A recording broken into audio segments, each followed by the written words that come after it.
The life of this incredible vehicle, a technological marvel that gave us hope for clear skies and freedom from big oil. A car that was clean, quiet, fast, and handled like a dream. When I first got my EV1, I'd park it on the street for 10 minutes and I would come out and there would be 5 people looking at it. They would be fascinated by the fact that it didn't run on gasoline and awed by the beautiful, sleek lines of the car. They would ask so many questions that I would be late getting home all the time.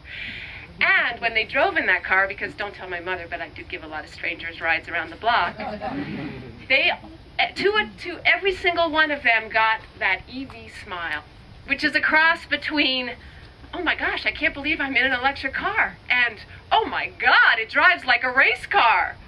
It was an incredible car, and I will miss the EV1 a lot. But it is our children and grandchildren who will be the most affected. With the demise of EV programs around the country, the United States is taking a step backwards in terms of a clean environment and national security. The saddest thing is that it didn't have to be this way. May the EV1 rest in peace.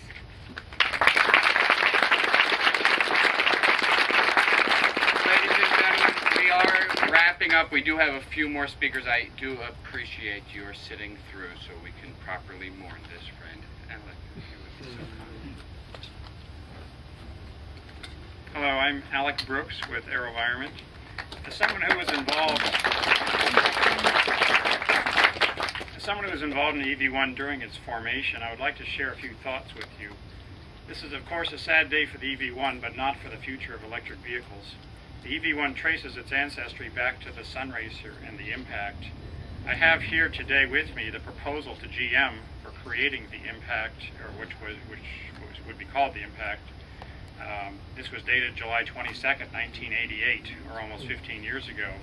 I'd like to read to you a short passage that describes their vision for what the car could be back then. The basic design philosophy is that the car should first be a really good car, and second, to be the best electric car ever made.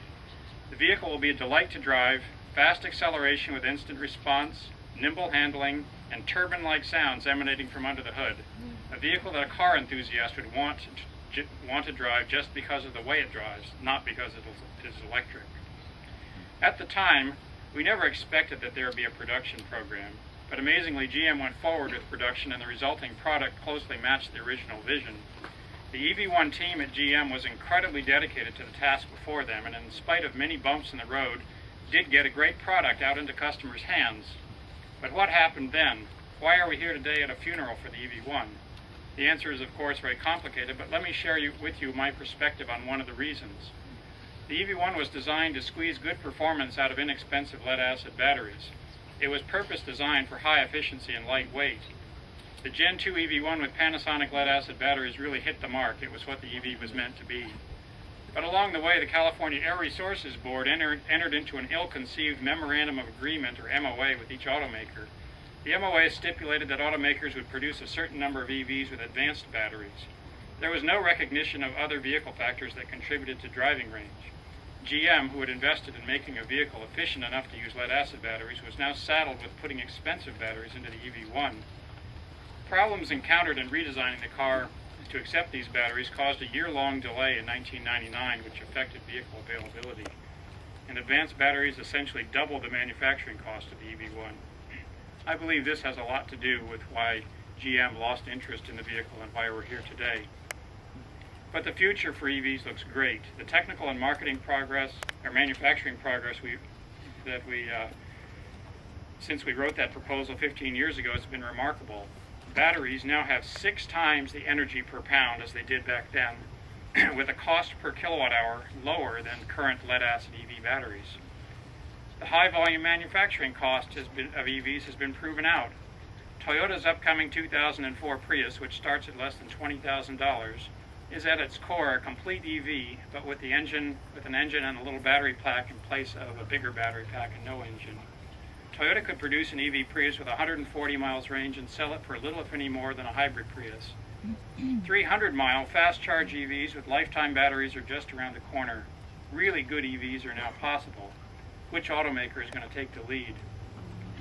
The legacy of the EV1 is in the drivers, who are the activists, the enthusiasts, and the evangelists.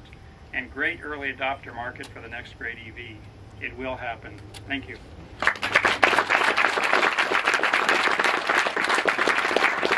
are honored to have here a gentleman who is responsible for the EV1 happening, becoming the vice president, the Hughes vice president for GM program, Mr. Howard Wilson.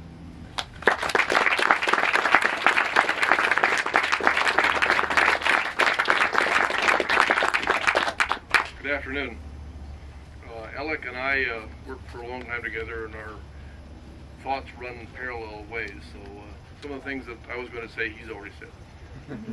But I'll just quickly go through it. When we returned from Australia after winning the solar car race across that continent in 1987, we realized that the lessons learned there about automobile efficiency would make an electric car practical. So we prepared a proposal to General Motors to that purpose, and as Alec brought his, I brought mine.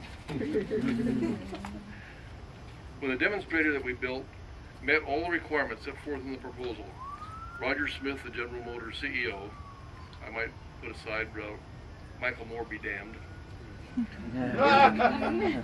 ordered it into full development for a production program. I'm sure that General Motors made mistakes in marketing and promoting the EV1, but a significant problem was the inability of most drivers to accept a limited range vehicle. Even if their daily commute was 25 miles or less, they just couldn't deal with a car, a second car even, that was limited to 100 miles range. But it doesn't matter whether the future is battery electric, hybrid, fuel cell cars. The key is efficiency. Aerodynamics and every part of the car must be optimized to use a minimum of energy. The legacy of the EV1 is that it demonstrated in the real world the benefits of maximizing efficiency.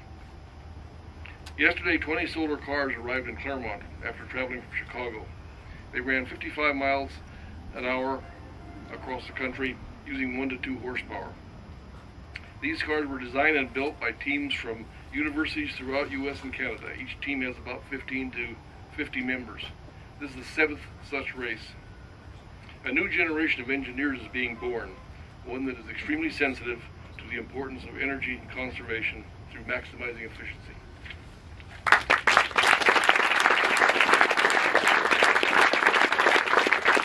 We'll ask a gentleman who is famous among aviators with 5 vehicles in the Smithsonian, Paul MacCready.